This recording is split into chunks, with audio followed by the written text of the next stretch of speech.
Hey, salut tout le monde, j'espère que vous allez bien, c'est RK Coaching et on se retrouve aujourd'hui pour une petite vidéo. Petite vidéo pour vous présenter quelques exercices, quelques méthodes d'entraînement qui peuvent vous aider à vous préparer pour votre première compétition ou même à des entraînements futurs en strongman, même si vous êtes dans une salle commerciale.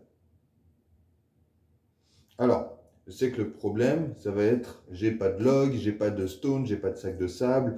Comment je peux faire pour m'entraîner style strongman, pour m'y préparer, alors que dans ma salle, j'ai que des barres, des haltères, des bancs, du matériel plus ou moins classique.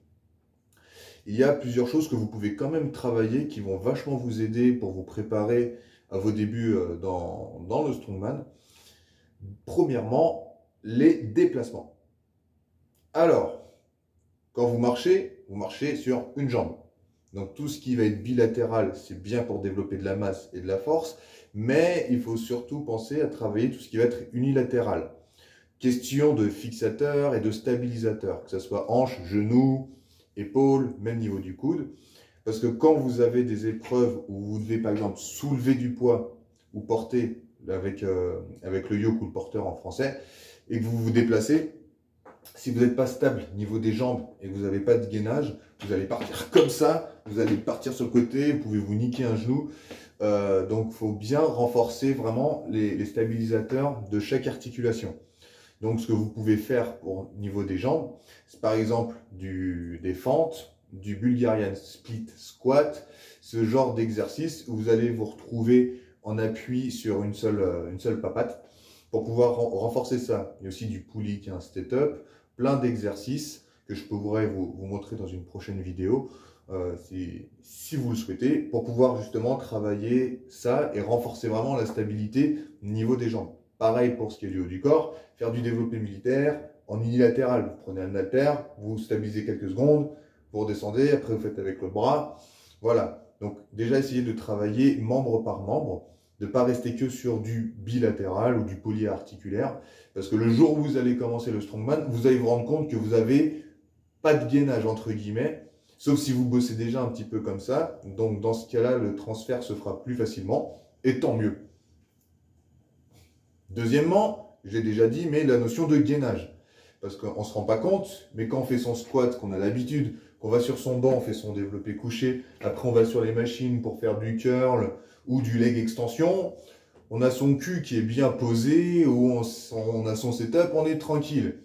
Le jour où vous devez vous déplacer ou faire les exercices de strongman, vous devez par exemple clean le log, utiliser les jambes, machin, vous avez du gainage partout, la ceinture abdominale, la ceinture scapulaire, donc il faut aussi être bien renforcé à ce niveau-là. C'est pas une discipline où on bouge pas.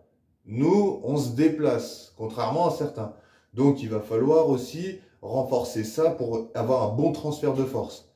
Avoir un très gros squat, un très gros bench, c'est bien, ça annonce du bon pour la suite. Mais la première fois que vous allez faire du log, du farmer ou courir avec des sacs de sable ou de la stone, ça va vous faire bizarre. Donc il faut aussi avoir un gainage milieu, haut et bas du corps très bien renforcé. Pour cela, il y a plusieurs méthodes d'entraînement, plusieurs exercices. Donc il y a le gainage classique qui franchement, ça sert à rien d'épiloguer 3 ans dessus. C'est pas ce que je vous conseillerais le plus. Ce que je vous conseillerais le plus, pardon, ça sera une sorte de gainage dynamique. Par exemple, avec de l'excentrique. Vu qu'en excentrique, on est vachement plus fort qu'en concentrique. Par exemple, en Zercher, en good morning, ou même en back squat, ça va être de descendre lentement avec une bonne charge et d'augmenter le temps. Ou alors de faire l'isométrie sur les endroits où vous êtes un peu moins renforcé. Par exemple, sur un soulevé de terre, une fois que vous arrivez jusqu'au niveau des genoux, vous bloquez 5, 6, 7, 8 secondes et vous finissez le mouvement et vous rebloquez en descendant. Ça va être ce genre de méthodes qui vont renforcer à certains endroits, là où vous auriez des points faibles au niveau de votre gainage.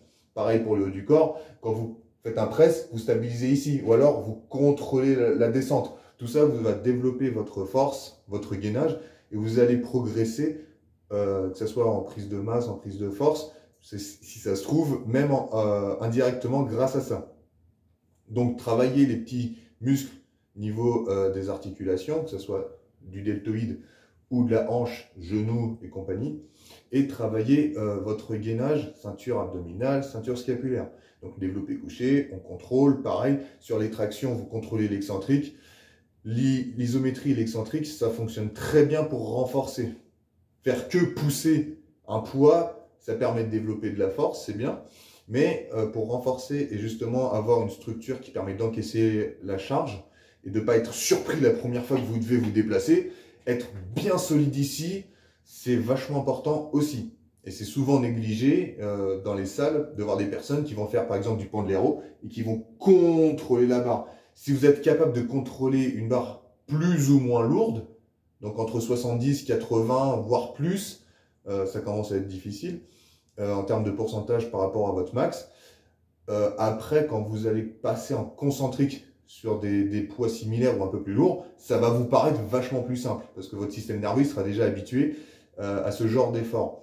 Et du coup, quand vous ferez le transfert en strong, le transfert se fera beaucoup plus simplement. Donc si vous êtes stable et beaucoup plus gainé, c'est déjà un très grand pas vers l'avant pour commencer le strongman dans les meilleures conditions. Ensuite, pour tout ce qui va être technique, là c'est sûr que ça va être beaucoup plus dur de simuler du strongman. Suivant le matériel que vous avez, on peut plus ou moins simuler des sacs ou de la trap bar où on peut faire comme pour les farmers, mais c'est sûr que là ça va être plus compliqué. Mais dans l'absolu, vous pouvez quand même vous préparer à ça avec des exercices et des méthodes d'intensification qui vont vous permettre d'avoir un corps qui est prêt, une structure. La technique, ça viendra après. Et une fois que vous l'aurez, c'est bon, il n'y aura déjà pas de gros points faibles dans votre structure. Donc après, vous pourrez progresser en strongman sans souci. Faire dans l'autre sens, ça va bloquer. Tôt ou tard, croyez-moi. C'est le vécu qui parle, que ce soit en coaching ou pour moi-même. Négliger des bases, ça finit toujours par vous bloquer. On est aussi fort que son maillon le plus faible, donc il faut essayer de rien laisser au hasard et de ne pas faire que ce qu'on aime si vous voulez vraiment devenir performant à ce niveau-là.